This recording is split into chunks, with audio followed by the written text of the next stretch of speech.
खुशामद दोस्तों, हम सोच किस नए एपिसोड में।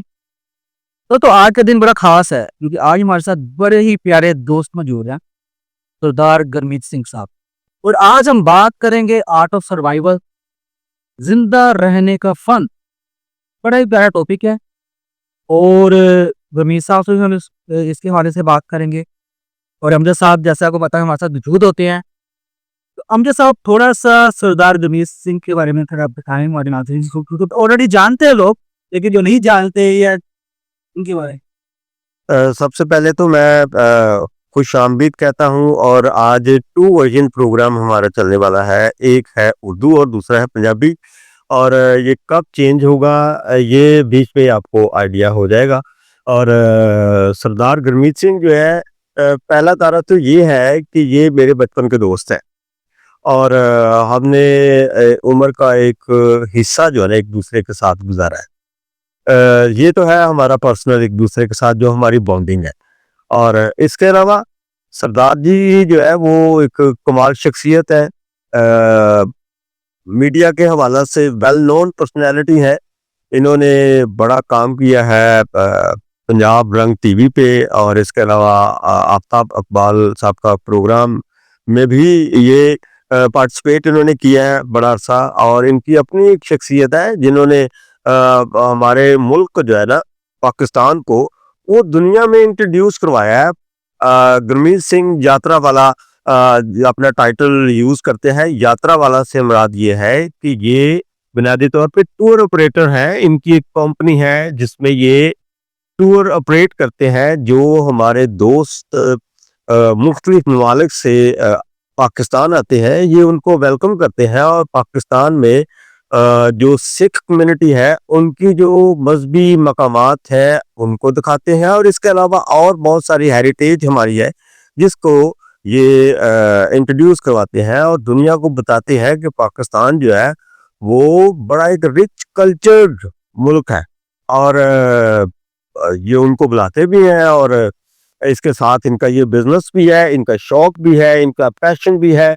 और रिसेंटली इन्होंने एक प्रोग्राम बड़ा ज़बरदस्त अरेंज किया है जिसमें मैं भी शामिल था, लोहड़ी। और लोहड़ी जो है वो पंजाब का एक हमारा एक इवेंट है जिसमें खुशामदीद कहा जाता है नए मौसम को, नए रंग को। और मज़ीद इसके बारे में भी बताएंगे।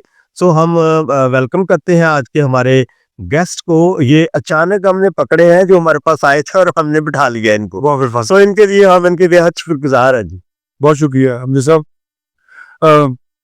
ਤੁਸੀਂ ਕਿਸੇ ਵਕਤ ਵੀ ਫੜ ਸਕਦੇ ਹੋ, ਤੁਸੀਂ ਕਾਲ ਵੀ ਕਰ ਸਕਦੇ ਹੋ ਔਰ ਕਾਲ ਕਰਕੇ ਵੀ ਕਹਿ ਸਕਦੇ ਮੈਂ ਫੜ ਲਿਆ। ਸੋ ਇਹ ਦਿਲ ਲਈ ਆਨਰ ਦੀ ਗੱਲ ਹੈ ਕਿ ਤੁਹਾਡੇ ਨਾਲ ਬੈਠ ਕੇ ਗੱਲਾਂ ਬਾਤਾਂ ਸਾਂਝੀਆਂ ਹੋਣਗੀਆਂ। ਔਰ ਜਿਵੇਂ ਵੀਰ ਜੀ ਕਹਿ ਰਹੇ ਸਨ ਕਿ ਆਰਟ ਆਫ ਸਰਵਾਈਵਲ, ਤਾਂ ਮੈਂ ਕਿਹਾ ਮੈਨੂੰ ਵੇਖ ਕੇ ਕਿਉਂ ਲੱਗਦਾ ਹੈ ਕਿ ਆਰਟ ਆਫ ਸਰਵਾਈਵਲ ਦੀ ਬੜੀ ਲੋੜ ਹੈ।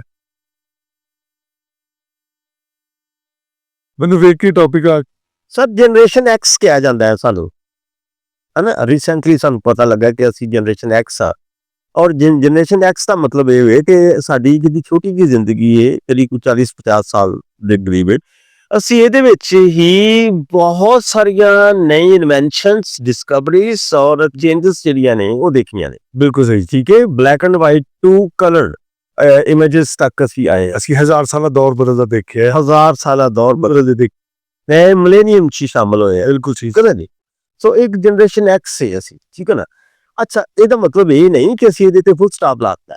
ਇਹਦਾ ਮਤਲਬ ਇਹ ਵੇ ਕਿ ਜਿੱਦੀ ਤੇਜ਼ੀ ਨਾਲ ਇਹ ਚੇਂਜ ਅਸੀਂ ਦੇਖਿਆ ਏ, ਇਹਦੇ ਤੋਂ ਵੀ ਜ਼ਿਆਦਾ ਤੇਜ਼ੀ ਨਾਲ ਇਹ ਬਦਲ ਵੀ ਰਿਹਾ, ਠੀਕ ਹੈ ਨਾ। ਔਰ last but not least artificial intelligence ਦੇ ਦੌਰ 'ਚ ਅਸੀਂ ਸ਼ਾਮਲ ਹੋ ਗਏ। ਅਸੀਂ ਕਬੂਲ ਕਰਦੇ ਹੋਇਆ ਕਿ ਹੈ ਕਬੂਲ ਕਰ ਲਿਆ ਹੈ ਵੀ ਇਸ ਹਕੀਕਤ ਨੂੰ ਮੰਨਣਾ ਪੈਣਾ। ਇਹਦੇ ਵਿੱਚ ਬਹੁਤ ਸਾਰੀ ਸਾਡੀ ਜੌਬਸ ਜਿਹੜੀਆਂ ਨੇ, ਬਹੁਤ ਸਾਰੀਆਂ ਜਿਹੜੇ ਪੈਰਾਡਾਈਮ ਸ਼ਿਫਟ ਹੋ ਰਹੇ ਨੇ। ਔਰ ਇਹਦੇ ਵਿੱਚ ਬਹੁਤ ਸਾਰੀਆਂ ਨਵੀਆਂ ਚੀਜ਼ਾਂ ਵੀ ਨਿਕਲਣਗੀਆਂ ਔਰ ਬਹੁਤ ਸਾਰੀਆਂ ਵਿਹਲੇ ਵੀ ਰਹਿਣਗੇ। ਇਹ ਸਾਰੇ ਦੌਰ 'ਚ ਅਸੀਂ ਕਿਵੇਂ ਸਰਵਾਈਵ ਕਰਨਾ ਹੈ, ਇਹ ਇੱਕ ਅਹਿਮ ਗੱਲ ਹੈ। ਔਰ ਇਹਦੇ 'ਚ ਜਿਹੜੀ ਕਾਮਨ ਚੀਜ਼ ਹੈ ਉਹ ਇਹ ਕਿ ਅਸੀਂ ਇਹਦੇ 'ਚ ਹੁਣ ਜ਼ਿੰਦਾ ਕਿਵੇਂ ਰਹਿਣਾ। ਬਿਲਕੁਲ ਠੀਕ। ਠੀਕ ਹੈ ਨਾ ਜੀ, ਇਹ ਜੀ ਅੱਜ ਦਾ ਟੌਪਿਕ। अच्छा, अगर मैं गल करा ते पंजाब जिहड़े कैसा कीता है, एक सर्वाइवल दी मूंह बोलदी हुई मिसाल है। जी, क्योंकि पंजाब लोकी सर्वाइव करन लई इधर रुख कीता क्योंकि सरखेज जमीन सी। ਜੀ ਉਸ ਦਾ ਫਾਇਦਾ ਚੁੱਕਦੇ ਆ ਲੋਕ ਇੱਥੇ ਆਏ ਔਰ ਉਹ ਸਰਵਾਈਵਲ ਜਿਹੜਾ ਹੈ ਉਹ ਅੱਗੇ ਲੈ ਕੇ ਵਧਿਆ। ਕਿਉਂਕਿ ਸਰ ਤੁਸੀਂ ਪੰਜਾਬ ਦੇ ਹਾਲ ਨਾਲ ਕੋਈ ਗੱਲ ਕਰਨਾ ਚਾਹੋ? ਮੈਨੂੰ ਵੈਸੇ ਚ ਦੇਖੋ, ਪੰਜਾਬ ਤੇ ਹਮੇਸ਼ਾ ਰੋਟੀ ਦਿੰਦਾ ਰਿਹਾ, ਸਰਵਾਈਵ ਤੇ ਨਹੀਂ ਕਰਵਾਉਂਦਾ ਰਿਹਾ। ਸਰਵਾਈਵ ਤੇ ਲੋਕੀ ਇਸ ਤੋਂ ਬਾਹਰ ਜਾ ਕੇ ਕਰਦੇ ਰਹੇ ਨੇ। ਚਾਹੇ ਪੰਜਾਬ ਤੇ ਪੰਜਾਂ ਦਰਿਆਵਾਂ, ਬਲਕਿ ਬਹੁਤ ਸਾਰੇ ਦਰਿਆ ਸਨ। ਨਹੀਂ ਇਹ ਪੰਜਾਬ ਹੈ, ਇਹ ਤੇ 5 ਦਰਿਆ ਨਹੀਂ ਬਲਕਿ ਬਹੁਤ ਸਾਰੇ ਦਰਿਆਵਾਂ ਦੀ ਧਰਤੀ ਹੈ ਔਰ ਐਗਰੀਕਲਚਰ ਨਾਲ ਜੁੜੀ ਹੋਈ ਧਰਤੀ ਹੈ। ਇੱਥੇ ਸਰਵਾਈਵ ਨਹੀਂ ਹੁੰਦਾ। ਇੱਥੇ ਤੇ ਲੋਕਾਂ ਨੇ ਬੜਾ ਇੰਜੋਏ ਕੀਤਾ ਹੋਇਆ ਲਾਈਫ, ਕਿਉਂਕਿ ਇਹ ਤੇ ਫਰੂਟ ਬਾਸਕਟ ਕਹਾਈ ਹੈ ਤੇ ਸੋਨੇ ਦੀ ਚਿੜੀਆ ਕਹਾਈ ਹੈ। ਇੱਥੇ ਤੇ ਬਾਹਰੋਂ ਜਿਹੜੇ ਬਾਦਸ਼ਾਹ ਆ ਕੇ ਹਮਲਾ ਕਰਦੇ ਸਨ, ਇਸ ਤੋਂ ਕਰਦੇ ਸਨ ਕਿਉਂਕਿ ਖਾਂਦਾ ਪੀਂਦਾ ਕੀਤਾ ਸੀ। ਸੋ ਸਰਵਾਈਵ ਉਹਨਾਂ ਨੇ ਕੀਤਾ ਜਿਨ੍ਹਾਂ ਨੇ ਇੱਥੋਂ ਬਾਹਰ ਗਏ ਨੇ ਵਿਚਾਰੇ। ਹਾਂ, ਪੰਜਾਬੀਆਂ ਨੇ ਸਰਵਾਈਵ ਉਦੋਂ ਕੀਤਾ ਸ਼ਾਇਦ ਜਦੋਂ ਬਾਹਰਲੇ ਦੇਸ਼ਾਂ ਦੇ ਵਿੱਚ ਚਲੇ ਗਏ, ਜਦੋਂ ਉਹਨਾਂ ਨੇ ਸਰਦੀਆਂ ਸਹੀਆਂ, ਜਦੋਂ ਉਹਨਾਂ ਨੇ ਨਵੀਂ ਜ਼ੁਬਾਨ ਸਹੀ, ਨਵਾਂ ਕਲਚਰ ਨੂੰ ਵਿੱਚ ਆਪਣੇ ਕਲਚਰ ਨੂੰ ਕੀਤਾ, ਉੱਥੇ ਸਰਵਾਈਵ ਹੋ ਸਕਦਾ ਪੰਜਾਬੀਆਂ ਦੇ ਹਵਾਲੇ ਨਾਲ। ਪੰਜਾਬੀ ਇੱਕ ਅੱਛੀ ਇਹਦੇ 'ਚ ਇਹ ਵਿਚਾਰੇ ਨਹੀਂ, ਇਹ ਬੜੀ ਵੱਡੀ ਕੌਮ ਹੈ ਜਿਹੜੀ ਹਰ ਜਗ੍ਹਾ ਆਪਣੇ ਆਪ ਨੂੰ ਨਾ ਇਨਵੋਲਵ ਕਰ ਲੈਂਦੀ ਹੈ, ਜ਼ਮ ਹੋ ਜਾਂਦੀ ਹੈ, ਉਹਨਾਂ 'ਚ ਖੋ ਜਾਂਦੀ ਹੈ। ਉਹਨਾਂ ਦੀ ਲੈਂਗੁਏਜ ਨੂੰ ਆਪਣੇ ਆਪ ਨਾਲ ਕਰ ਲੈਂਦੀ ਹੈ, ਐਡਜਸਟ ਕਰ ਲੈਂਦੀ ਹੈ, ਉਹਨਾਂ ਦੀ ਖੁਰਾਕਾਂ ਖਾਣੀ ਸ਼ੁਰੂ ਕਰ ਦਿੰਦੀ ਹੈ, ਮੌਸਮ ਬਰਦਾਸ਼ਤ ਕਰ ਲੈਂਦੀ। ਦੇਖੋ ਨਾ, ਦੁਨੀਆ ਦੇ ਵਿੱਚ ਹੁਣ ਕਹਿੰਦੇ ਆਲੂ ਤੇ ਪੰਜਾਬੀ ਹਰ ਥਾਂ ਹੈ, ਮਤਲਬ ਤੁਹਾਨੂੰ ਹਰ ਚੀਜ਼ ਦੇ ਨਾਲ ਤੁਹਾਨੂੰ ਕਿਤੇ ਨਾ ਕਿਤੇ ਪੰਜਾਬੀ ਲੱਭੇਗਾ। ਇਟ ਮੀਨਸ ਕਿ ਅੱਛਾ ਉਹਦੇ ਮਜ਼ਹਬ ਦੇ ਨਾਲ ਤਾਲੁਕ ਨਹੀਂ ਹੈ, ਪੰਜਾਬੀ ਹੋਣਾ ਵੱਡੀ ਗੱਲ ਹੈ ਕਿਉਂਕਿ ਯੂਨੀਵਰਸਲ ਟਰੂਥ ਹੈ। ਸੋ ਉਹਨਾਂ ਦਾ ਸਰਵਾਈਵਲ ਮੈਂ ਨਿੱਕੇ ਜਜ਼ੀਰਿਆਂ ਦੇ ਉੱਤੇ ਗੱਲ ਕਰੀ, ਉੱਥੇ ਦੇਖੀ ਜਾ ਕੇ ਪੰਜਾਬੀ ਬੈਠਾ ਹੋਇਆ ਤੇ ਇਸ ਤੋਂ ਉਸ ਹਵਾਲੇ ਨਾਲ ਤੇ ਪੰਜਾਬੀਆਂ ਦੀ ਬੜੀ ਵੱਡੀ ਗੱਲ ਹੈ, ਇਹਨਾਂ ਨੇ ਦੁਨੀਆ ਭਰ 'ਚ ਸਰਵਾਈਵ ਕੀਤਾ। ਬੜੀ ਪਿਆਰੀ ਗੱਲ ਮੈਂ ਨਏ ਪਹਿਲੂ ਤੇ ਗੱਲ ਕੀਤੀ ਹੈਗੀ। ਔਰ ਅਗਰ ਦੇਖਿਆ ਜਾਏ ਪੰਜਾਬੀ ਜ਼ਬਾਨ ਸਰਦਾਰ ਜੀ ਇਸ ਵਕਤ ਕਿਹੜੇ ਸਟੈਪ ਤੇ ਸਰਵਾਈਵਲ ਬਾਰੇ ਦੇਵੇ ਜਾਂ ਉਹ ਤੋਂ ਐਡਵਾਂਸ ਤੇ ਜਾਂ ਤੁਸੀਂ ਨੂੰ ਕੀ ਸਮਝਦੇ? ਮੈਂ ਦੇਖੋ, ਜ਼ੁਬਾਨ ਨਾਲ ਵਕਤ ਦੇ ਨਾਲ, ਜਿਵੇਂ ਹੁਣ ਅਸੀਂ ਜਨਰੇਸ਼ਨ ਐਕਸ ਹਾਂ, ਇਹ ਸਾਡੇ ਦੁਨੀਆ ਦੇ ਉੱਤੇ ਵੀ ਚੀਜ਼ਾਂ ਚੱਲ ਰਹੀਆਂ ਨੇ। ਹੁਣ AI ਦੀ ਜ਼ੁਬਾਨ ਕਿਹੜੀ ਹੈ, ਸਾਰੀਆਂ ਜ਼ੁਬਾਨਾਂ ਸਮਝਦੇ ਆ, ਉਹਦੇ 'ਚ ਗੱਲ ਕਰ ਰਹੇ ਹੁਣ ਤੇ ਜ਼ੁਬਾਨਾਂ ਸਾਰੀਆਂ ਇਕੁਅਲ ਹੋ ਗਈਆਂ। ਹਾਂ, ਕੁਝ ਚੀਜ਼ਾਂ ਕੋਡਿੰਗਸ ਨੇ, ਚੀਜ਼ਾਂ ਜਿਹੜੇ ਤੁਹਾਡੇ ਸੌਫਟਵੇਅਰ ਦੇ ਬਾਰੇ ਨਾਲ ਉਹ 'ਚ ਸ਼ਾਇਦ ਕੁਝ ਹੋਰ ਜ਼ੁਬਾਨਾਂ ਹੋਣ। ਓਵਰਆਲ ਲੈਂਗੁਏਜਿਸ ਮੈਟਰ ਨਹੀਂ ਕਰਨੀਆਂ ਹੁਣ। ਮੈਨੂੰ ਨਹੀਂ ਲੱਗਦਾ ਕਿ ਮਤਲਬ ਅੱਛਾ ਮਲਟਾਈ ਲੈਂਗੁਏਜਿਸ ਦਾ ਦੌਰ ਹੈ। ਮੈਂ ਜਿਹੜੀ ਗੱਲ ਕਰਨ ਡਿਆ, ਮੈਂ ਵੀ ਅੰਗਰੇਜ਼ੀ ਵੀ ਬੋਲ ਰਿਹਾ ਵਿੱਚ, ਉਰਦੂ ਦੀ ਵੀ ਅੱਗੇ ਵੀ, ਸ਼ਾਇਦ ਸੰਸਕ੍ਰਿਤ ਵੀ ਆਉਂਦਾ ਹੋਵੇਗਾ, ਕੋਈ ਲਹਿਜਾ ਦੁਆਬੇ ਦਾ ਵੀ ਚੱਲਦਾ ਹੋਣਾ, ਮਾਝੇ ਦਾ ਵੀ, ਮਤਲਬ ਉਹ ਖਿਚੜੀ ਪੱਕ ਜੇ ਨਹੀਂ ਹੈ। ਅੱਛਾ, ਇਹਦੇ ਵਿਚਕਾਰ ਪੰਜਾਬੀਆਂ ਨੇ ਆਪਣਾ ਲਹਿਜਾ, ਆਪਣੀ ਜ਼ੁਬਾਨ ਨੂੰ ਕਿਵੇਂ ਜਿੰਦੇ ਰੱਖਣਾ, ਇਹ ਤੁਸੀਂ ਹੁਣ ਮੈਂ ਅੱਗੇ ਇਸ ਤੋਂ ਪ੍ਰੋਗਰਾਮ ਤੋਂ ਪਹਿਲਾਂ ਵੀ ਗੱਲ ਕਰ ਰਿਹਾ ਸੀ ਕਿ ਹੁਣ ਬੇਸ਼ੁਮਾਰ ਮੇਲੇ ਹੋ ਰਹੇ ਨੇ ਸਾਡੇ ਕੋਲ। ਬਿਲਕੁਲ 16-17 ਨੂੰ ਸੁਲੇਖ ਮੇਲਾ, ਲਾਇਲਪੁਰ ਸੁਲੇਖ ਮੇਲਾ ਹੈ, ਸਾਹੀਵਾਲ ਦੇ ਵਿੱਚ ਮੇਲਾ ਚੱਲ ਰਿਹਾ ਹੈ, ਰਹੀਮੀਆਰ ਖਾਨ ਵਿੱਚ ਰੋਈ ਮੇਲਾ ਹੈ, ਪੰਜਾਬੀ ਕਾਨਫਰੰਸ ਬਹੁਤ ਸਾਰੀਆਂ ਪੰਜਾਬ ਲਹਿੰਦੇ ਪੰਜਾਬ ਦੇ ਵਿੱਚ ਬਹੁਤ ਸਾਰੀਆਂ ਹੋ ਰਹੀਆਂ ਨੇ। ਮਤਲਬ ਇਹ ਹੈ ਅਸੀਂ ਇਸ ਚੀਜ਼ ਨੂੰ ਕਰਕੇ ਨਾ ਇੱਕ ਵੇਖ ਕੇ ਕਿ ਸਾਡੇ ਇਹ ਵੀਕਨੈਸ ਹੈ, ਹੁਣ ਉਹ ਆਪਣੀ ਸਟਰੈਂਥ ਬਣਾ ਰਹੇ ਹਾਂ, ਹੁਣ ਆਪਣੇ ਲਹਿਜੇ ਦੇ ਉੱਤੇ ਕੰਮ ਕਰ ਰਹੇ। ਸਾਡਾ social media, TikTok, Instagram, Facebook, YouTube ਰਾਹੀਂ ਪੰਜਾਬੀ ਬੋਲੀ ਦੇ ਉੱਤੇ ਕੰਮ ਕਰ ਰਿਹਾ। ਮੈਂ ਕਿਸੇ ਵਕਤ ਸੋਚ ਰਿਹਾ ਹੁੰਦਾ ਕਿ ਮੈਂ ਅੰਮ੍ਰਿਤਸਰ ਪੰਜਾਬ ਦਾ ਪਹਿਲਾ ਪੰਜਾਬੀ ਪੋਡਕਾਸਟ ਕਰਾਂਗਾ। ਅੱਛਾ, ਮੈਂ ਤਾਂ ਸੋਚਦੇ ਰਹਿ ਗਿਆ। ਹੁਣ ਪੰਜਾਬੀ ਪੋਡਕਾਸਟ ਦਾ ਟਾਈਮ ਆ ਗਿਆ।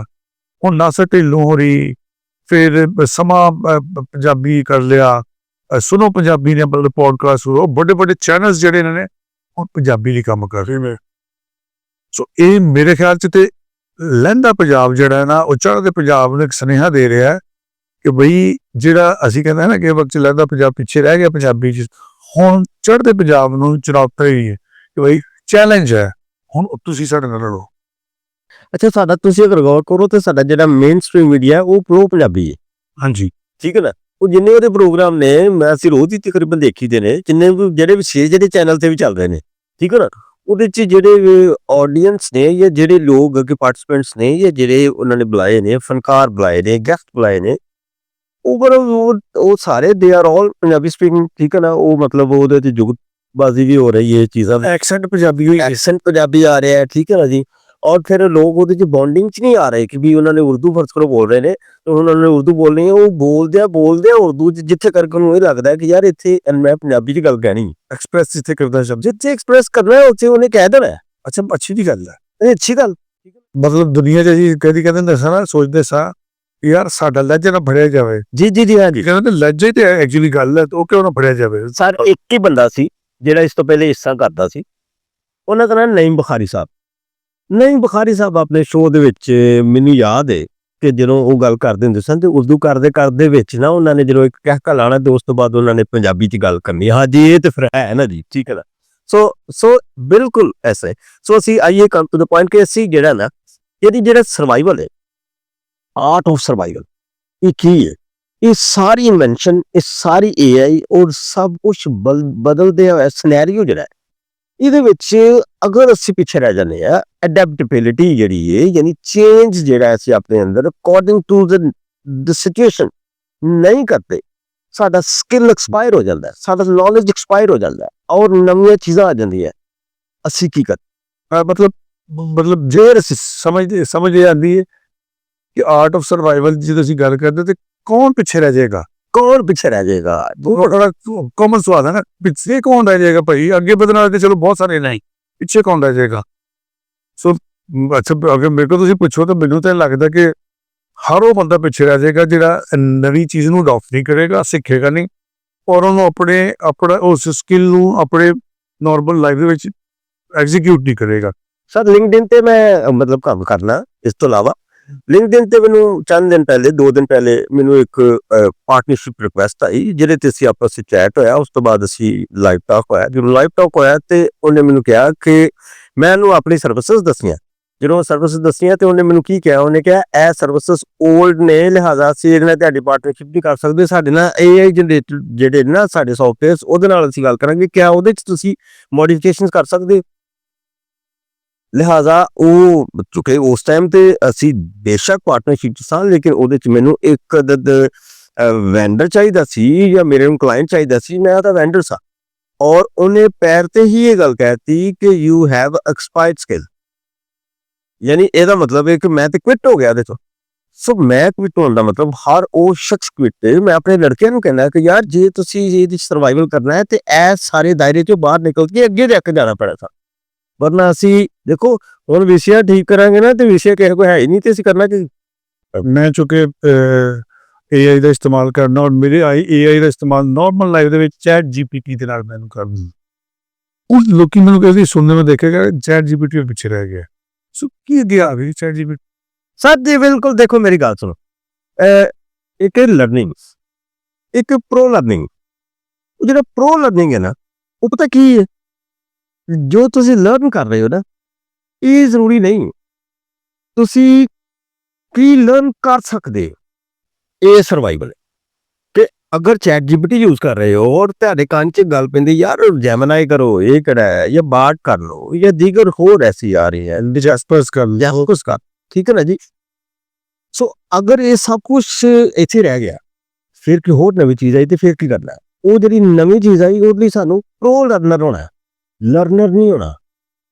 ਜਿਹੜਾ ਪ੍ਰੋ ਲਰਨਰ ਹੈ ਉਹ ਸਾਨੂੰ ਐਕਸਪਾਇਰ ਨਹੀਂ ਹੁੰਦਾ ਹੈਗਾ, ਕਿਉਂਕਿ ਚੈਟ ਕੋਈ ਵੀ AI ਦਾ ਪਤਾ ਕੀ ਇਸ਼ੂ ਹੈ, ਇਸ਼ੂ ਕਹਿ ਲਓ ਜਾਂ ਉਹ ਕੋਈ ਪਹਿਲੇ AI ਤੋਂ ਪਹਿਲੇ ਜਿਹੜੀ ਮਸ਼ੀਨਰੀ ਸੀ ਉਹਨੂੰ ਅਸੀਂ ਇਨਵੈਂਟ ਕੀਤਾ, ਉਹਨੂੰ ਅਸੀਂ ਫਾਰਮ ਕੀਤਾ ਔਰ ਉਸ ਤੋਂ ਬਾਅਦ ਅਸੀਂ ਉਹਨੂੰ ਆਪਣੇ ਲਈ ਆਪਣੀ ਓਬੀਡੀਐਂਸ ਲਈ ਡਿਵੈਲਪ ਕਰ ਲਿਆ ਔਰ ਜੋ ਅਸੀਂ ਸੋਚਦੇ ਸਾਂ ਉਹਨੇ ਉਹ ਕਰਨਾ ਸੀ। ਇਹ ਐਸੀ ਮਸ਼ੀਨ ਹੈ ਜਿਹੜੀ ਸਾਨੂੰ ਇਹ ਮੌਕਾ ਹੀ ਨਹੀਂ ਦਿੰਦੀ। ਇਹਦੇ 'ਚ ਇੱਕ ਜਿਹੜੀ ਖਤਰਨਾਕ ਗੱਲ ਹੈ ਜਾਂ ਜਿਹੜੀ ਐਕਸਟਰਾ ਆਰਡੀਨਰੀ ਗੱਲ ਹੈ ਉਹ ਇਹ ਵੀ ਕਿ ਇਹ ਖੁਦ ਤੋਂ ਡਿਸੀਜਨ ਲੈਂਦੀ। ਜਦੋਂ ਇਹ ਖੁਦ ਤੋਂ ਡਿਸੀਜਨ ਲੈਂਦੀ ਹੈ ਤੇ ਫਿਰ ਸਾਡੀ ਜਿਹੜੀ ਥਿੰਕਿੰਗ ਹੈ, ਹਿਊਮਨ ਥਿੰਕਿੰਗ ਹੈ, ਇਹ ਹਿਊਮਨ ਥਿੰਕਿੰਗ ਤੋਂ ਫਾਸਟੈਸਟ ਹੈ। ਇਹ ਹਿਊਮਨ ਥਿੰਕਿੰਗ ਤੇ ਅਜੇ ਸੋਚ ਰਹੀ ਹੈ ਕਿ ਮੈਨੂੰ ਕੀ ਯੂਜ਼ ਕਰਨਾ ਹੈ। ਉਹ ਹਿਊਮਨ ਥਿੰਕਿੰਗ ਨੂੰ ਇਹ ਜੇ ਸੋਚਣ ਤੋਂ ਪਹਿਲੇ ਦੱਸਦੀ ਹੈ ਕਿ ਤੂੰ ਮੈਨੂੰ ਕਿਵੇਂ ਯੂਜ਼ ਕਰਨਾ ਹੈ, ਠੀਕ ਹੈ ਨਾ। ਇਸ ਲਈ ਅਸੀਂ ਲੈਂਗੁਏਜ ਯੂਜ਼ ਨੂੰ ਸਿੱਖ ਰਹੇ, ਇਸ ਲਈ ਅਸੀਂ ਉਹ ਸਾਨੂੰ ਮਤਲਬ ਇਹ ਸਿਰਫ ਇੰਗਲਿਸ਼ ਨਹੀਂ ਹੈ। ਮਤਲਬ ਤੁਸੀਂ ਅਗਰ ਪੰਜਾਬੀ ਸਿੱਖਣਾ ਚਾਹੋ ਤੇ ਤੁਸੀਂ ਪੰਜਾਬੀ ਵੀ AI ਤੋਂ ਸਿੱਖ ਸਕਦੇ। ਉਹ ਖਤਮ ਹੋ ਗਈ ਨਾ ਲੈਂਗੁਏਜਸ ਦਾ, ਤੇ ਲੈਂਗੁਏਜਸ ਤਾਂ ਖਤਮ ਹੋ ਗਿਆ, ਠੀਕ ਹੈ ਨਾ। ਸਹੀ ਗੱਲ ਹੈ, ਠੀਕ ਹੈ ਨਾ। ਸਾਨੂੰ ਕਿਸੇ ਚੀਜ਼ ਦੀ ਸਮਝ ਨਹੀਂ ਆ ਰਹੀ ਤੇ ਅਸੀਂ ਇਹਨੂੰ ਕਹਿ ਰਹੇ, ਇਹਦਾ ਮਤਲਬ ਇਹ ਵੀ ਕਿ ਹੁਣ ਇੱਕ ਐਸੀ ਚੀਜ਼ ਆ ਗਈ ਜਿਹੜੀ ਖੁਦ ਤੋਂ ਸੋਚਦੀ, ਜਦੋਂ ਖੁਦ ਤੋਂ ਸੋਚਦੀ ਹੈ ਤੇ ਉਹ ਐਕਸੈਲ ਕਰ ਗਈ ਹੈ ਇਨਸਾਨਾਂ ਤੋਂ, ਠੀਕ ਹੈ ਨਾ। ਇਸ ਲਈ ਸਾਨੂੰ ਹੁਣ ਜ਼ਰੂਰਤ ਇਸ ਗੱਲ ਦੀ ਨਹੀਂ ਕਿ ਅਸੀਂ ਲਰਨ ਕਰਨਾ ਹੈ, ਬਲਕਿ ਇਸ ਗੱਲ ਦੀ ਜ਼ਰੂਰਤ ਹੈ ਕਿ ਸਾਨੂੰ ਪ੍ਰੋ ਲਰਨਰ ਹੋਣਾ ਹੈ, ਤਾਂ ਸਾਡੀ ਸਰਵਾਈਵਲ ਹੋ ਸਕਦੀ ਹੈ, ਅਦਰਵਾਈਜ਼ ਸਾਡਾ ਸਰਵਾਈਵਲ ਨਹੀਂ ਹੋ ਸਕਦਾ। ਅੱਛਾ ਉਹ ਹਸਕੀ ਡੋਗਰੇ ਦੀ ਗੱਲ ਕਰੀਏ ਤੇ ਉਹ ਨਾ ਪਿੱਛੇ ਤਾਂ ਮੈਂ ਮੁੰਡੇ ਨੂੰ ਪੁੱਛਿਆ ਯਾਰ, ਮੈਂ ਕਿਹਾ ਅਸੀਂ ਡੋਗ ਕੋ ਪਾਲਿਆ ਹੈ, ਕਹਿੰਦਾ ਯਾਰ ਪਾਲਿਆ ਤੇ ਛੱਡ, ਇਹਦੇ ਬੜੇ ਖਰਚੇ ਨੇ, ਇਹਦੇ ਲਈ ਗਰਨਟੀ ਅਸੀਂ ਲਵਾਉਣਾ ਪੈਂਦਾ ਹੈ, ਇਹਨੂੰ ਬੜਾ ਮਾਹੌਲ ਦੇਣਾ ਪੈਂਦਾ, ਨਹੀਂ ਤੇ ਮਰ ਜਾਂਦਾ। ਇੱਥੇ ਲੱਗੇ ਫਿਰਦੇ ਨੇ ਜਿਹੜੇ ਇੱਥੇ ਲੋਕਾਂ ਨੇ ਕੀ ਵਜ੍ਹਾ ਜਿਸ ਚੀਜ਼ਾਂ ਨੂੰ ਅਸੀਂ ਕੰਡੀਸ਼ਨ ਦੇ ਤਹਿਤ ਲੈ ਆਈਏ, ਜੋ ਬੰਦਾ ਉਸ ਚੀਜ਼ ਦਾ ਆਦੀ ਨਾ ਹੋਏ, ਉਸ ਮਾਹੌਲ ਨੂੰ ਨਾ ਦੇਖਿਆ ਹੋਏ, ਉਹ ਸਰਵਾਈਵ ਨਹੀਂ ਕਰ ਸਕਦਾ। ਇਹਨੇ ਧੁੱਪ, ਗਰਮੀ, ਛਾਂ, ਹਰ ਤਰ੍ਹਾਂ ਦਾ ਮੌਸਮ ਦੇਖਿਆ ਨਾ, ਉਹ ਸਰਵਾਈਵ ਕਰ ਜਾਏਗਾ, ਠੀਕ ਹੈ। ਇਹ ਤਾਂ ਜਿਸ ਬੰਦੇ ਨੇ ਗੁਰਬਤ ਦੇਖੀ ਹੈਗੀ ਹੈ, ਉਹ ਅਗਰ ਕੱਲ ਉਹਦੇ ਕੋਲ ਪੈਸੇ ਆ ਜਾਂਦੇ ਨੇ, ਉਹ ਕਿਤੇ ਉਹਨੂੰ ਗੱਦੇ ਉਹ ਤਰੀਕਾਰੀ ਉਸ ਜ਼ਮੀਨ ਤੇ ਸੋਣਾ ਪੈਂਦਾ ਕਿ ਉਹ ਸੋਏਗਾ, ਸਰਵਾਈਵ ਕਰ ਜਾਏਗਾ। ਤੱਕ ਜਿੰਨੀ ਉਹ ਚੀਜ਼ਾਂ ਨਾ ਦੇਖੀਆਂ ਉਹ ਨਹੀਂ ਸਰਵਾਈਵ ਕਰ ਪਾਏਗਾ। ਇਸ ਤਰ੍ਹਾਂ ਤੁਸੀਂ ਦੱਸੇ ਮਿਸਾਲ ਜੋ ਦੇ ਦੂਸਰੇ ਸ਼ਹਿਰ ਦੇ ਲੋਕ ਆਉਂਦੇ ਨੇ ਪਿੰਡਾਂ ਥਾਵਾਂ ਤੋਂ, ਨੌਕਰੀਆਂ ਮਿਲ ਜਾਣ। ਹਾਂਜੀ ਸਰ, ਮੈਂ ਉਹ ਗੱਲ ਤੁਹਾਡੇ ਨਾਲ ਪਹਿਲੇ ਜਿਹੜੀ ਕਰ ਰਿਹਾ ਸਾਂ ਉਹ ਇਹ ਵੇ ਕਿ ਸ਼ਹਿਰਾਂ 'ਚ ਰਹਿਣ ਵਾਲੇ ਲੋਕ ਸ਼ਹਿਰਾਂ 'ਚ ਰਹਿ ਕੇ ਤੇ ਬਹੁਤ ਦਫਾ, ਮਤਲਬ ਇਹ ਮੈਂ ਕੋਈ ਕੁੱਲੀ ਤੌਰ ਤੇ ਨਹੀਂ ਕਹਿ ਰਿਹਾ, ਜਿਹੜੀ ਬਹੁਤ ਦਫਾ ਉਹ ਤਰੱਕੀ ਨਹੀਂ ਕਰ ਪਾਉਂਦੇ। ਇੱਕ ਜਿਹੜੇ ਪਿੰਡਾਂ 'ਚ ਲੋਕ ਆਉਂਦੇ ਨੇ, ਠੀਕ ਹੈ ਨਾ, ਜਿਨ੍ਹਾਂ ਦੇ ਜੇ ਉਹ ਜਿਨ੍ਹਾਂ ਦੇ ਲੋਨ ਨਹੀਂ ਫੁੱਟੇ ਹੁੰਦੇ, ਠੀਕ ਹੈ ਨਾ, ਜਦੋਂ ਉਹ ਆਉਂਦੇ ਨੇ ਔਰ ਉਹ ਜ਼ੀਰੋ ਤੋਂ ਸ਼ੁਰੂ ਕਰਦੇ ਨੇ ਔਰ ਉਹ ਉੱਥੇ ਸਰਵਾਈਵ ਕਰਦੇ ਨੇ ਔਰ ਉਹ ਉੱਥੇ ਅਰਨ ਕਰਦੇ ਨੇ ਔਰ ਉੱਥੇ ਉਹ ਰਹਿੰਦੇ ਨੇ ਔਰ ਉੱਥੇ ਉਹ ਜਗ੍ਹਾ ਬਣਾਉਂਦੇ ਨੇ। ਅਸੀਂ ਵੇਖੋ ਪਿੰਡਾਂ ਚੋਂ ਆ ਕੇ ਕਰਦੇ ਨੇ, ਪਿੰਡ 'ਚ ਕਿਉਂ ਨਹੀਂ ਸਰਵਾਈਵ ਕਰ ਪਾਉਂਦੇ? ਜਿਸ এনवायरमेंट ਜਿੱਥੇ ਪੜਿਆ ਹੁੰਦਾ ਨਾ, ਉੱਥੇ ਉਹਦੇ ਕੋਈ ਈਗੋਜ਼ ਹੁੰਦੀਆਂ ਨੇ, ਕੋਈ ਉਹਨੇ ਆਪਣਾ ਸਟੈਂਡਰਡ ਬਣਾਇਆ ਹੁੰਦਾ ਹੈ, ਜੱਟਾਂ ਦਾ ਮੁੰਡਾ, ਚੌਧਰੀਆਂ ਦਾ ਮੁੰਡਾ, ਫਲਾਣਾ ਮੁੰਡਾ, ਉਹ ਆਪਣੇ ਪਿੰਡ 'ਚ ਵਾਈਬੀਜੀ ਨਹੀਂ ਕਰ ਸਕਦਾ, ਉਹ ਸ਼ਹਿਰ 'ਚ ਆ ਕੇ ਕੁਝ ਵੀ ਕਰ ਸਕਦਾ। ਠੀਕ, ਬੇਸਿਕਲੀ ਤੇ ਉਹ এনवायरमेंट ਤੋਂ ਬਾਹਰ ਆਉਣ ਦੀ ਗੱਲ ਹੈ, ਜਿਹਦੇ 'ਚ ਉਹਨੇ ਆਪਣਾ ਹਿਸਾਰ ਬਣਾਇਆ ਹੋਇਆ ਹੈ। ਜਦੋਂ ਆਪਣਾ ਕਿਲਾ ਸਮਝਦਾ, ਕਹਿੰਦਾ ਕਿ ਜਨਾਬ ਇਸ ਕਿਲੇ ਦੇ ਵਿਚਕਾਰ ਮੇਰੀ ਜਿਹੜੀ ਬਾਦਸ਼ਾਹਤ ਹੈ। ਸੋ ਉਹਦੇ ਵਿੱਚ ਜਿੱਥੇ ਉਹਦੀ ਸ਼ਰਮ ਆਉਂਦੀ ਹੈ ਕਿ ਜਨਾਬ ਫਜ਼ਲ ਮੈਂ ਫੈਸਲਾਬਾਦ ਦੇ ਵਿੱਚ ਸ਼ਾਇਦ ਪਿਆਜ਼ ਨਹੀਂ ਵੇਚ ਸਕਦਾ, ਅੱਛਾ ਮੈਂ ਕਰਾਚੀ ਚਲ ਜਾਂਦਾ, ਮੈਂ ਵੇਚਿਆ ਵੀ ਹੈ, ਠੀਕ ਹੈ ਨਾ। ਅੱਛਾ ਉਹ 'ਚ ਕੀ ਵਜ੍ਹਾ ਸੀ? ਉੱਥੇ ਵਜ੍ਹਾ ਸੀ ਕਿ ਸ਼ਾਇਦ ਮੈਨੂੰ ਪਛਾਣਨ ਵਾਲਾ ਕੋਈ ਨਹੀਂ, ਜਾਣਨ ਵਾਲਾ ਕੋਈ ਨਹੀਂ ਸੀ। ਇਹ ਵਾਈਟ ਕਾਲਰ ਵਾਲਾ ਜਿਹੜਾ ਚੱਕਰ ਹੈ ਉਹ ਕੋਈ ਨਹੀਂ ਸੀ ਹੈਗਾ। ਸੋ ਜਿੱਥੇ ਵਾਈਟ ਕਾਲਰ ਖਤਮ ਹੁੰਦਾ ਹੈ, ਸ਼ਾਇਦ ਪਿੰਡ ਉਹਦੀ ਮਿਹਨਤ ਦਾ ਉਹ ਵਾਲਾ ਜ਼ਾਵੀਆ ਵੱਖਰਾ ਇੱਕ ਹੋ ਸਕਦਾ, ਲੇਕਿਨ ਇਸ ਦੇ ਨਾਲ ਇਹ ਵੀ ਕਿ ਉਹਦੀ ਸ਼ਰਮ ਦਾ ਉਹਨੇ ਆਪਣਾ ਜਿਹੜਾ ਹਿਸਾਰ ਬਣਾਇਆ ਉਹਦੇ ਤੋਂ ਬਾਹਰ ਆਉਂਦਾ। ਸਾਡੇ ਕੇ ਇੱਥੇ ਆ ਕੇ ਪਠਾਨ ਕਿਉਂ ਕੰਮ ਕਰਦਾ? ਕਿਉਂਕਿ ਉੱਥੇ ਅਸੀਂ ਉਹ ਵਾਲਾ ਲੈਵਲ ਦੇਖਦੇ ਹਾਂ, ਉਹਨੇ ਉਹ ਹੀ ਗੁਰਬਤ ਦੇ ਕਿਉਂ ਕਦੇ ਰਹੇ ਤੇ ਹੈ ਹੀ ਹੈ, ਇਹਦੇ ਕੰਮ ਕਰਦੇ ਹਾਂ।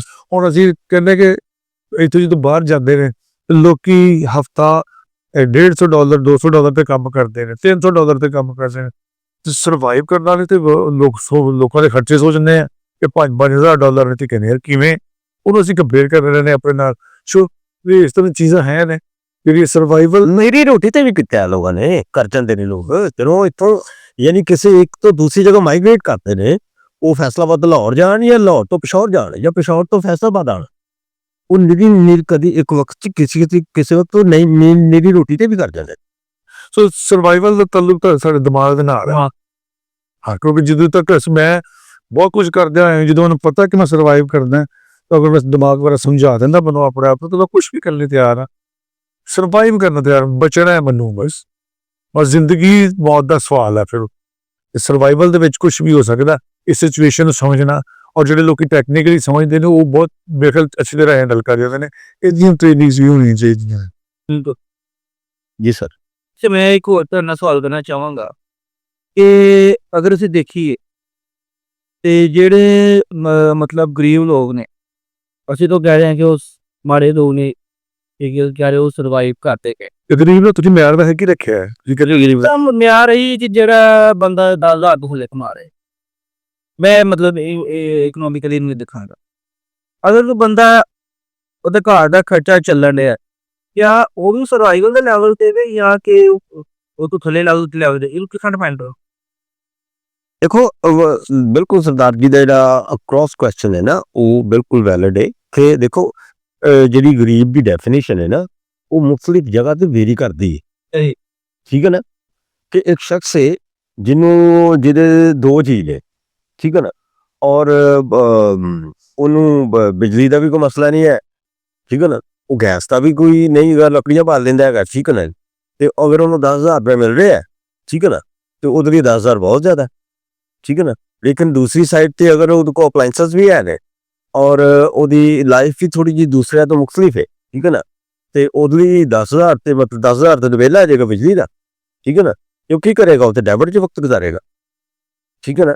ਦੇਖੋ ਸਾਡੇ ਕਿ ਜਿਹੜੀ ਇਨਕਮ ਹੈ ਉਹਦੇ ਨਾਲ ਸਾਡੀ ਜਿਹੜੀ ਆਮਦਨੀ ਹੈ, ਠੀਕ ਹੈ ਨਾ, ਜਿਹੜੀ ਇਨਕਮ ਐਂਡ ਐਕਸਪੈਂਸ ਜਿਹੜੇ ਨੇ ਉਹ ਅਗਰ ਸਾਡੇ ਇਨਬੈਲੈਂਸ ਨੇ ਔਰ ਸਾਡੀ ਅਗਰ ਐਕਸਪੈਂਸ ਸਾਡੀ ਆਮਦਨੀ ਤੋਂ ਮਤਲਬ ਜ਼ਿਆਦਾ ਨੇ ਤੇ ਅਸੀਂ ਗੁਰਬਤ 'ਚ ਭਾਵੇਂ ਅਸੀਂ ਕਰੋੜ ਰੁਪਏ ਵੀ ਕਮਾਈਏ, ਵੀ ਸਾਡਾ ਅਗਰ ਖਰਚਾ ਜਿਹੜਾ ਹੈ ਉਹ ਮਿਸਾਲ ਤੌਰ ਤੇ 50 ਲੱਖ ਹੈ, ਠੀਕ ਹੈ ਨਾ, ਔਰ ਜਿਹੜੀ ਸਾਡੀ ਮਤਲਬ ਆਮਦਨੀ ਉਹ 30 ਲੱਖ ਹੈ, ਇਸੇ ਗਰੀਬ ਆ। ਜਿਹਦੇ ਖਰਚੇ ਦੀ ਆਮਦਨ ਤੋਂ ਘੱਟ ਨੇ ਹਾਂਜੀ ਉਹ ਅਮੀਰ ਹੈ, ਹਾਂਜੀ ਜਿਹਦੇ ਖਰਚੇ ਦੀ ਆਮਦਨ ਤੋਂ ਜ਼ਿਆਦਾ ਹੀ ਅਮੀਰ ਹੈ। ਯਾਰ ਬਟ ਇੱਕ ਹੋਰ ਵੀ ਗੱਲ ਹੈ, ਇੱਕ ਤੇ ਇਹ ਵੀ ਨਾ, ਦੂਸਰੇ ਕਿ ਲੱਗਦੇ ਕੌਣ ਗਰੀਬ ਨੇ, ਹੁੰਦੇ ਕੌਣ ਗਰੀਬ ਨੇ। ਮੇਰੇ ਕੁਝ ਮਿਲਣ ਵਾਲੇ ਨੇ ਜਿਨ੍ਹਾਂ ਦੀ ਦਿਹਾੜੀ 5 ਤੋਂ 6 ਹਜ਼ਾਰ ਹੈ, ਜਿਹੜੀ ਬੰਦੇ ਨੇ 6-7 ਹਜ਼ਾਰ, ਅੱਛਾ 6-7 ਹਜ਼ਾਰ ਦਿਹਾੜੀ ਦਾ ਮਤਲਬ ਜੇ ਮਲਟੀਪਲਾਈ ਕਰ ਦੋ ਬਾਈ 30, ਠੀਕ ਹੈ ਨਾ, ਲੱਖਾਂ 'ਚ ਗੱਲ ਚੱਲ। ਤੇ ਮੇਰੀ ਇਨਕਮ ਹੈ 1.5 ਲੱਖ ਰੁਪਈਆ, ਮਤਲਬ 5,000 ਰੁਪਇਆ ਪਰ ਡੇ ਮੈਂ ਉਹਨੂੰ ਘੱਟ ਕਮਾਨਾ, ਲੇਕਿਨ ਮੇਰਾ ਇੱਕ ਲਾਈਫ ਸਟਾਈਲ ਹੈ। ਅੱਛਾ ਮੇਰਾ ਲਾਈਫ ਸਟਾਈਲ ਜਿਹੜਾ ਨਾ ਡਿਮਾਂਡ ਕਰਦਾ ਬਹੁਤੇ ਦੀ, ਐਕਚੁਅਲੀ ਮੈਂ ਗਰੀਬ ਹਾਂ ਲੇਕਿਨ ਲਾਈਫ ਸਟਾਈਲ ਮੇਰਾ ਦਿਖਾਣ ਡਿਆ ਕਿ ਜਨਾਬ ਤੂੰ ਬਹੁਤ ਅੱਗੇ ਹੈ। ਉਹ ਕੀ ਕਰਦਾ, ਉਹ ਇੱਕ ਕਮਰੇ ਦੇ ਵਿੱਚ ਰਹਿੰਦਾ, 7,000 ਰੁਪਈਆ ਦੀ ਦਿਹਾੜੀ ਹੈ ਔਰ ਉਹਦੀ ਚਾਦਰਾਂ ਫਿਰ ਵੀ ਗੰਦੀਆਂ ਨੇ, ਉਹਦਾ ਲਾਈਫ ਸਟਾਈਲ ਹੋਵੇ। ਉਹ ਸ਼ਾਇਦ ਪੈਸੇ ਬਚਾਉਂਦਾ, ਖਾਂਦਾ, ਪਤਾ ਨਹੀਂ ਕੀ ਕਰਦਾ, ਵੇਖਣ ਨਹੀਂ ਲਾ ਵੇਖਣ 'ਚ ਵੀ ਗਰੀਬ ਅਗਰ ਤੂੰ ਇਨਕਮ ਜ਼ਿਆਦਾ ਜਨਰੇਟ कर रहे हो। एक ऐसे की वीडियो भी बनाई है कि अमीर दिखने और अमीर होने में फर्क होता है। कोई लोग अमीर दिखते ने पर अमीर होंगे नहीं, ते कोई लोग नहीं दिखते पर अमीर होंगे। ਉਹ ਤੇ ਅਸੀਂ ਲਾਇਬਿਲਿਟੀ ਜਿਹੜੀ ਨਾ, ਲਾਇਬਿਲਿਟੀ ਐਂਡ ਐਸੈਟਸ ਜਿਹੜਾ ਨਾ, ਠੀਕ ਹੈ ਨਾ, ਅਸੀਂ ਉਹਦੀ ਕੰਪੈਰੀਜ਼ਨ ਕੀਤਾ ਨਾ। ਕਈ ਦਫਾ ਇਸ ਤਰ੍ਹਾਂ ਹੁੰਦਾ ਹੈ ਕਿ ਉਹ ਵੈਲ ਟੂ ਡੂ ਲੱਗ ਰਹੇ ਹੁੰਦੇ ਨੇ ਲੇਕਿਨ ਉਹਨਾਂ ਦੀ ਲਾਈਫ ਜਿਹੜੀ ਹੈ ਨਾ ਲਾਇਬਿਲਿਟੀ 'ਚ ਹੁੰਦੀ, ਠੀਕ ਹੈ ਨਾ, ਕਿਉਂਕਿ ਉਹ ਦਿਨ ਬ ਦਿਨ ਜਿਹੜਾ ਨਾ ਉਹ ਮਤਲਬ ਕਿਤੇ ਨਾ ਕਿਤੇ ਮਤਲਬ ਉਹਨੇ ਇੱਕ ਸਾਥ ਦੇਣੀਆਂ ਹੁੰਦੀਆਂ ਹੈ, EMI ਜਿਹਨੂੰ ਬੋਲਦੇ ਆ ਅਸੀਂ, ਉਹ ਦੇਣੇ ਹੁੰਦੇ ਕਿਤੇ ਕੋਈ ਰੈਂਟ, ਪਰ ਬਹੁਤ ਸਾਰੀਆਂ ਐਸੀ ਚੀਜ਼ਾਂ ਨੇ ਦਿਖਾਵੇ ਚੀਜ਼ਾਂ ਦਿਖਾਵੇ ਚੀਜ਼ਾਂ ਦੀਆਂ, ਠੀਕ ਹੈ ਨਾ। ਸੋ ਸਰਵਾਈਵਲ ਲਈ ਅਸੀਂ ਦੁਬਾਰਾ ਕਰਾਵਾਂਗੇ ਤੇ ਸਰਵਾਈਵਲ ਜਿਹੜਾ ਉਸ ਲਈ ਸਾਨੂੰ ਆਪਣੇ ਬਿਲਕੁਲ ਬਹੁਤ ਮੈਂ ਆਈ ਡੂ ਐਗਰੀ ਕਿ ਵੀ ਸਰਦਾਰ ਜੀ ਦੀ ਗੱਲ ਕੀਤੀ ਹੈ ਕਿ ਉਹ ਇੱਕ ਮਾਈਂਡ ਸੈਟ ਤੇ ਅਗਰ ਅਸੀਂ ਆਪਣੇ ਮਾਈਂਡ ਨੂੰ ਤਿਆਰ ਕਰਦੇ ਹਾਂ ਇਸ ਗੱਲ ਲਈ ਤੇ ਕਿ ਅਸੀਂ ਕਿਸੇ ਸੂਰਤ ਹਾਲ ਦੇ ਵਿੱਚ ਵੀ ਕਿਵੇਂ ਜ਼ਿੰਦਾ ਰਹਿਣਾ ਹੈ ਸਿਚੁਏਸ਼ਨ ਦੇ ਮੁਤਾਬਕ, ਠੀਕ ਹੈ ਨਾ। ਸੋ ਅਸੀਂ ਸਰਵਾਈਵ ਕਰ ਸਕਦੇ ਹਾਂ ਅਗਰ ਅਸੀਂ ਸਰਵਾਈਵ ਕਰਨਾ ਚਾਹੁੰਦੇ ਹਾਂ। ਅਗਰ ਅਸੀਂ ਇਸ ਸਿਚੁਏਸ਼ਨ ਦੇ ਮੁਤਾਬਕ ਆਪਣੇ ਆਪ ਨੂੰ ਨਹੀਂ ਢਾਲਾਂਗੇ, ਉਹ ਪੁਰਾਣਾ ਜਾਂ ਨਵਾਂ ਇਹ ਇਨਵੈਂਸ਼ਨ ਨਵੀਂ ਹੋਈ ਹੈ ਜਾਂ ਨਹੀਂ ਹੋਈ, ਮਸ਼ੀਨੀ ਦੌਰ ਹੈ ਜਾਂ ਨਹੀਂ ਦੌਰ, ਲੇਕਿਨ ਅਗਰ ਅਸੀਂ ਉਹਦੇ ਵਿੱਚ ਤਿਆਰ ਰਹਿੰਦੇ ਹਾਂ ਕਿ ਅਸੀਂ ਕਿਸੇ ਵੀ ਸੂਰਤ 'ਚ ਅਸੀਂ ਕਿਸੇ ਸਿਚੁਏਸ਼ਨ 'ਚ ਅਸੀਂ ਉਹਨੂੰ ਕੰਪੀਟ ਕਰਾਂਗੇ, ਠੀਕ ਹੈ ਨਾ, ਤੇ ਫਿਰ ਅਸੀਂ ਜ਼ਿੰਦਾ ਰਹਿ ਜਾਵਾਂਗੇ। अच्छा अगर एक समराइज करिए ऑटो सर्वाइवल ਨੂੰ ਕੀ ਇਹਦੇ ਬਾਅਦ ਤੋਂ ਮੈਂ ਸਮਝਦਾ ਕਿ ਅਗਰ ਅਸੀਂ ਚਾਹੁੰਦੇ ਹਾਂ ਕਿ ਅਸੀਂ ਜਿਹਨੀ ਸਰਵਾਈਵ ਕਰੀਏ ਤਾਂ ਸਾਨੂੰ ਪ੍ਰੋ ਲਰਨਰ ਹੋਣ ਦੀ ਜ਼ਰੂਰਤ ਹੈ, ਠੀਕ ਹੈ ਨਾ। ਪ੍ਰੋ ਲਰਨਰ ਇਹ ਵੀ ਕਿ ਜਿਹੜਾ ਸਿੱਖਦਾ ਨਹੀਂ, ਹਰ ਵਕਤ ਸਿੱਖਣ ਲਈ ਤਿਆਰ ਰਹਿੰਦਾ, ਠੀਕ ਹੈ ਨਾ। ਜਿਹੜਾ ਲਰਨ ਕਰ ਰਿਹਾ ਹੈ, ਯਾਨੀ ਕਿ ਜਿਹੜਾ ਜੋ ਕੁਝ ਅਸੀਂ ਲਰਨ ਕਰ ਰਹੇ ਹਾਂ ਉਹ ਨਹੀਂ, ਜੋ ਅਸੀਂ ਲਰਨ ਕਰਨ ਲਈ ਤਿਆਰ ਰਹਿੰਦੇ ਹਾਂ, ਠੀਕ ਹੈ ਨਾ, ਉਹ ਸਾਨੂੰ ਬੈਸਟ ਸਰਵਾਈਵਲ ਦਿੰਦਾ ਮੇਰੇ ਨਜ਼ਰ। ਇਹ ਤੁਸੀਂ ਇਹਨੂੰ ਸਮਰਾਈਜ਼ ਕੀਤਾ ਸਰ ਆਪ, ਮੇਰੇ ਖਿਆਲ 'ਚ ਇਹ ਹਰ ਸੋਸ਼ਲ-ਇਕਨੋਮਿਕਲ ਲੈਵਲ ਤੇ ਆਉਂਦਾ ਹੈ। ਦੇਖੋ ਇਹਦੇ ਵੀ ਸਾਡੇ ਕਮੈਂਟ ਬਾਕਸ ਦੇ ਵਿੱਚ ਪਤਾ ਚੱਲੇਗਾ ਕਿਆ ਸੀ ਇਸ ਤਰ੍ਹਾਂ ਦੇ, ਠੀਕ ਹੈ ਨਾ। ਸਾਡਾ ਵੇਖਣ ਵਾਲੇ ਜਿਹੜੇ ਦਰਸ਼ਕ ਨੇ ਉਹ ਦੱਸਣਗੇ ਕਿ ਕਿਆ ਇਹਦੇ 'ਚ ਕੋਈ ਇਜ਼ਾਫਾ ਹੋ ਸਕਦਾ है या ये काफ़ी। दोस्तों ये थी आज की वीडियो और सरदार जी से बात हुई हमारी इसी हवाले से। अपने साहब ने अपने जो इस पहलू पर बात की। विदा को वीडियो पसंद आई होगी। मिलते हैं अगली वीडियो में। मैं हूँ ज़ीशान और मैं हूँ अमजद परवेज़ मैं गुरमीत सिंह यात्राला जी। बहुत शुक्रिया।